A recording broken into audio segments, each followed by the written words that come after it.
a ilustração dos dinossauros eram ilustrações antigas. Eram ilustrações baseadas ou em imagens da década de 80 ou para trás, ou nos filmes do Jurassic Park. Entendi. Então, eram os bichos sem pena. O pessoal ajuda ainda a propagar essa imagem. É muito deles, difícil, né? porque são atirados por muitas vias. Os filmes são sempre reprisados, e tem que ser reprisados, e eu, quando posso, também assisto de novo. Como se fala? Tem um bicho, né, que é o Oviraptor, né, que ele foi nomeado assim porque o pessoal achava que ele comia ovos. Porque ele foi descoberto em cima de ovos quebrados. Só que aí depois, com novos achados, descobriram que, na verdade, ele estava chocando os ovos. Caramba! Era a mãe ou o pai, né? Enfim, Entendi. vai saber, que estava chocando os ovos. E hoje a gente sabe que esses bichos eram cheios de pena também. Então era tipo uma galinha. Era tipo uma galinha ou um avestruz, que seja, que estava lá cobrindo. E o bicho foi caluniado, né? Como ladrão de ovo, na verdade, estava protegendo, né? Morreu protegendo os filhotes, né? E é uma coisa bem bonita se for pensar, né? Morrer protegendo os filhotes. Não conseguiu, né? Morreram do mesmo jeito, mas... e aí, no final das contas, não foi atualizada. Nesse desenho da criança que eu tinha visto, tava o bicho comendo ovo. Caramba! Sem pena nenhuma. E aquela coisa, né? Aí é uma pena mesmo, porque... É uma pena, né? Então. Porque, assim, tanto conhecimento daria para atualizar e não teria muito problema, né? Eu acho que no último Jurassic World, né? Que ele começa com aquele corvo na neve, que mostra o pé dele e você fala, caramba, é um pé de dinossauro. E aí na hora que abre a câmera é um corvo. Eu acho que é uma tentativa deles já fazerem essa ligação da ave moderna com o dinossauro, mostrando que tem alguma coisa ali. Aquilo foi genial. Eu achei que lá Aquilo demais foi genial. Na verdade, no filme 1, o Dr. Grant, ele chega a falar da questão do parentesco com as aves. E ninguém dava crédito para ele. Só que falar do parentesco com as aves, como eu falei, não é a mesma coisa de pôr pena no bicho. Né? Tanto é que tem uma hora que os galimimos estão correndo e eles mudam de direção em bando. E ele... é igual as aves migrando, né? Não sei o quê. Ele até comenta, né? E aí o pessoal em volta falava, vai parecer uma galinha, não sei o quê. Ou aquele moleque, quando ele pega a garra do Velociraptor, né? Ele chega e fala assim, parece uma galinha, um peru gigante, não dá medo. Aí ele fala, e essa garra aqui te cortando de ponta a ponta, abrindo tuas tripas tudo pra fora, tal, né? Que a criança sai chorando. Então, essa coisa das aves já tinha nos anos 90. Na verdade, tinha até antes. Na ciência. Só que a questão das penas, ela veio muito depois. E aí ficou esse lance da construção da imagem dos bichos. Sim. Né? E é tão forte, por exemplo, que nem tem o Dilophosauro, que é aquele bicho que tinha duas cristas na cabeça, que no Jurassic Park é aquele que abre as asas do lado, aqui o negócio. Cospe veneno e tal, ele mata lá o cara. E, tipo, isso é tudo invenção. Entendi. Tudo invenção. Isso daí não existiu. Só que se você for ver todas as representações de Dilophosauro que a gente tem na cultura popular, todas ele tá com aquelas asas em volta e tá cuspindo veneno. Então os caras criaram uma cultura mesmo, cara. E tirado completamente da bunda, porque não tem nenhum tipo de evidência. Por exemplo, o cuspir veneno é uma coisa que é super complicado de você poder... Cuspir ainda por cima, né? Porque, que nem o dragão de Komodo, que agora descobriu que ele tem realmente uma toxina, né? O monstro de Gila. Esses bichos, várias serpentes, eles inoculam, né, a substância, né, com a mordida. Né? A substância está ali na glândula salivar, uma coisa assim, eles inoculam.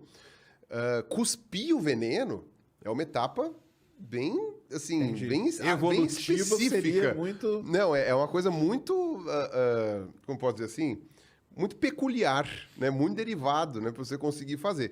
O cara fez o Dilophosauro cuspir veneno, né? Até tem um bicho que é da linhagem dos raptores lá, que o pessoal encontrou uns sulcos nos dentes, que eles especularam que poderia ser uma canaleta para escorrer veneno. Mas aí depois os caras descobriram outros fósseis, viram que o dente estava mal encaixado, poderia ser uma quebra. Hoje considera que não era.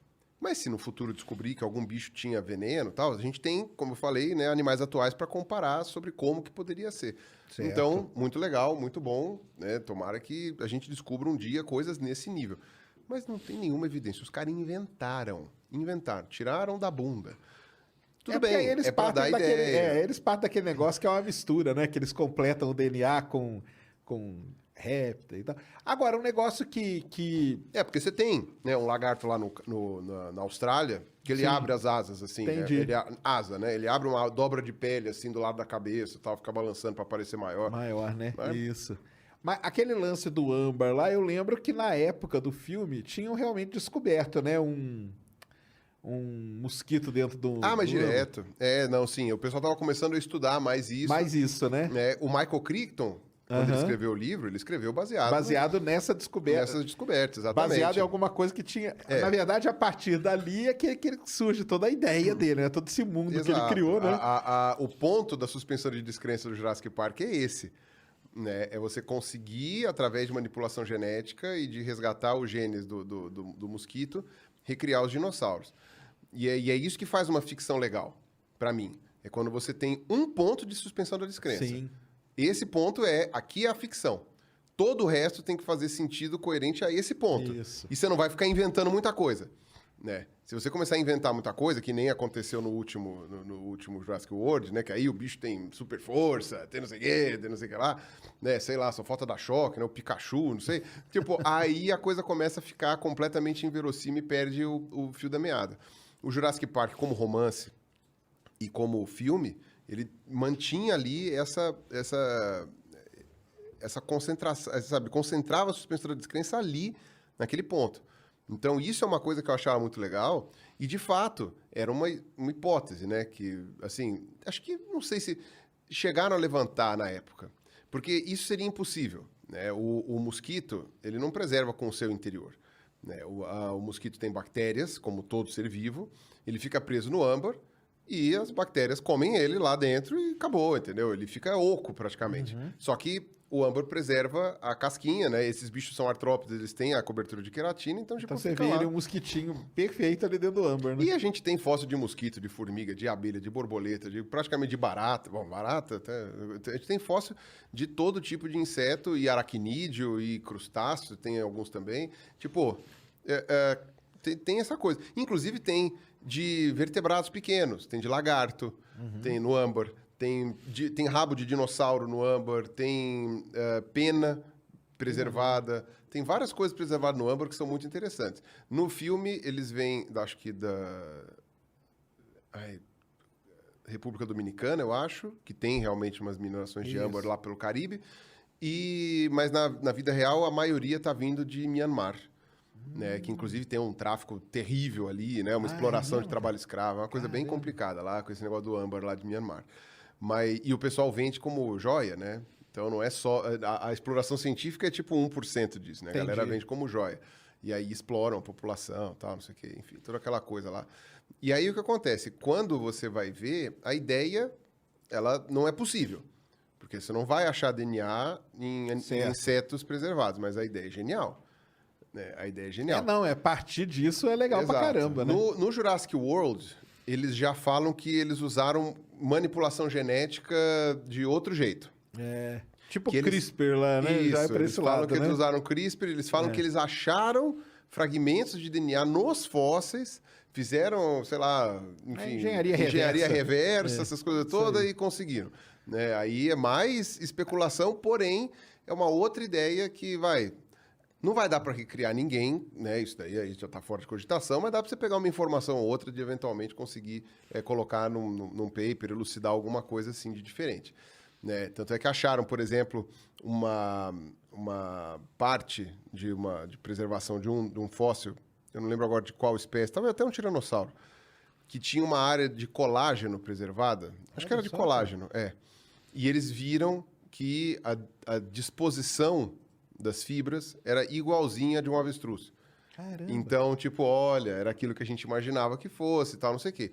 Mas não tem DNA ali, na verdade, mal tem os mesmos elementos tem, mas você tem uma substituição de uma série de coisas lá. Então, quer dizer, aquilo lá não é mais essencialmente o que preservou, não é mais o tecido do ser vivo. Mas ele preservou características e estruturas que estão lá. A gente consegue achar célula preservada. Bom, senão não cavava petróleo, né? Exatamente. A célula preservada a gente consegue achar no registro fóssil. Mas a gente acha células preservadas em fósseis particularmente muito bem tiveram muita sorte, digamos assim, a gente consegue achar a célula. Mas é a célula. A parte de fora, é a capinha da célula, não tem nada dentro, até onde a gente sabe. Às vezes é o que eles chamam de... como é que fala? Oh, meu Deus do céu.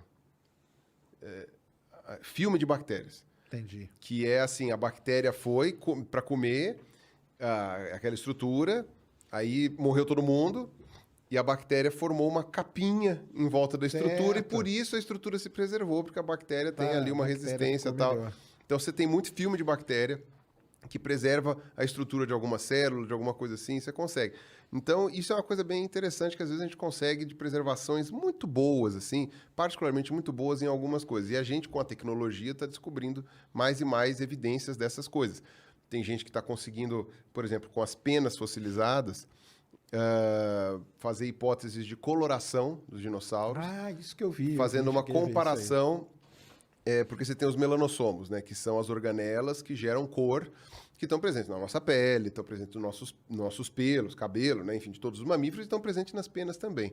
Né? E esses melanossomos, eles possuem formatos diferentes, porque aí você tem a ver também com o tipo de pigmento que ele guarda, e aí, enfim, uma série de outras questões ali que eu não vou saber explicar, e eles fazem essa comparação do melanossomo dos bichos atuais com os fósseis. Às vezes você não sabe como era a cor, mas às vezes você sabe como era uma característica da cor. Por exemplo, a gente já sabe que quando você tem uma organização específica ali dos melanossomos, nos bichos vivos a coloração tende a ser iridescente. É furta-cor, né? Que é aquele que brilha, né? E então, imagina-se que alguns desses dinossauros tinham uma penagem... Uma penagem?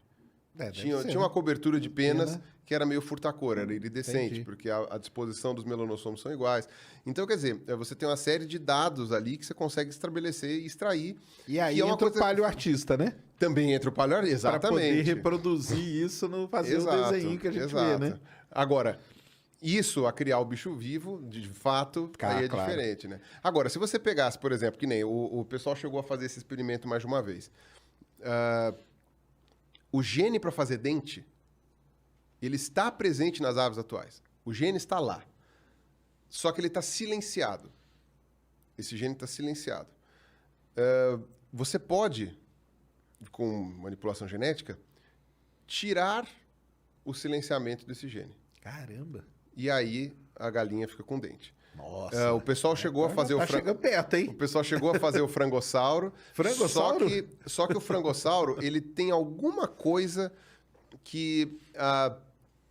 porque assim, a modificação genética deu pau em alguma coisa, Isso, as modificações genéticas são muito intensas, né? E durante todo esse tempo houve uma mudança de arquitetura, né? Que está toda registrada no registro fóssil. Você tem toda a sequência gradual dos dentes sendo perdidos aos poucos, da cauda ficando mais curta aos poucos, da mudança do primeiro dedo do pé para poder empolerar, fazendo aos poucos, da mudança da distribuição das penas, dos ossos do crânio, do tamanho da órbita. Você vê tudo isso daí documentado gradualmente no registro fóssil, do mais antigo para o mais novo e tal. É tudo assim...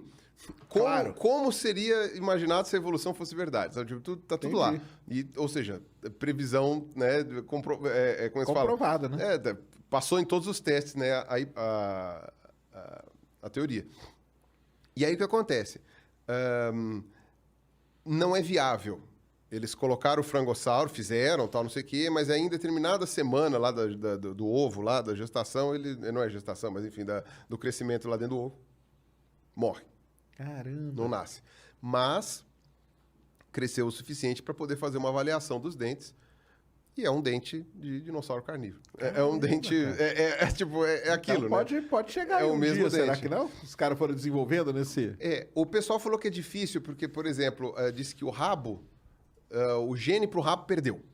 Entendi. Perdeu. Então, para você colocar um rabo ali... Você tem que pegar um outro bicho e fazer uma emenda ali. Aí deixa de ser apenas você apertar os interruptores, né? Porque seria isso, né? Ativar e desativar um gene...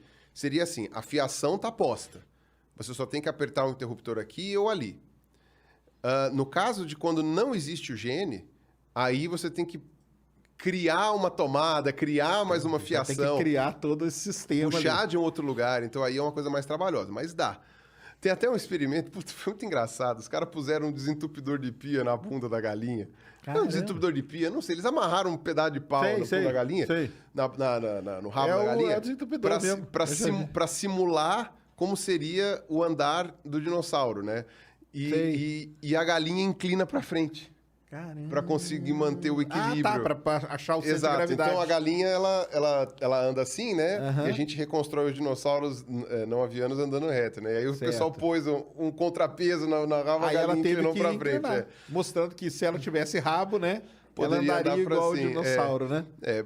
Eu não sei o quanto foi corroborada, assim, no ponto de vista de causação, né? Ou se foi só uma coisa meio anedótica, mas eu achei muito ilustrativo, né? Colocar a galinha com aquele negócio e ela andando mais pra frente, né? Eu achei mas a gente engraçado. pode dizer, então, que o... Porque, por exemplo, no caso da astronomia, o interestelar, aquele buraco negro lá, ele foi simulado pro filme e tal, mas virou artigo científico. Foda, entendeu?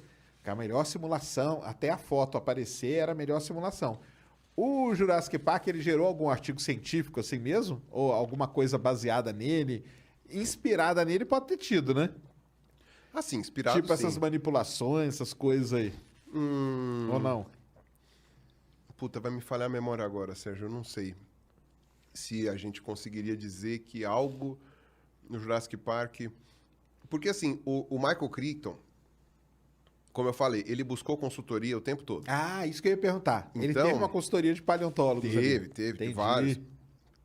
E aí, essa consultoria dele meio que limitou um pouco as invenções, assim. Tá. Né? Porque, quer dizer, não viaja tanto, não. Uma coisa que ele não limitou muito foi esse negócio do Dilophosaurus cuspir veneno, tal, não sei o quê, mas isso não tem como saber. Então, não teria como a gente descobrir que ele estava certo nesse sentido. A menos que a gente achasse uma preservação estupenda que, enfim, a gente não sabe.